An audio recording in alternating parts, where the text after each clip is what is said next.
இன்பத்திலும் துன்பத்திலும் அன்பு காட்டிட, சுகத்திலும் சுகவீனத்திலும் நேசமாயிருந்திட, இணைக்கப்பட்ட வாழ்வை இனிமையாக்கி கொண்டு, இணைக்கப்பட்ட வாழ்வை இனிமையாக்கி கொண்டு, பிரியாதிருக்கும்படி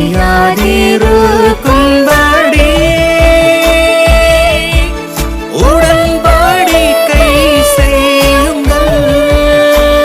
ஏதேனிலே மனம் வீசுதே, ஏதேனிலே மனம் வீசுதே, இரு மனங்கள் இணைகின்ற மனம் வீசுதே, எலும்பும் மண்ணும் கரம் சேர்க்குதே, கோடான கோடி தூதர்கள் முன்னே தேவாதி தேவன் ஆசீர்வதிக்க, ஆதாமும் ஏவாளும் ஒன்றிணைந்தனரே, அதுபோல இதுவும் தேவ ஏற்பாடே.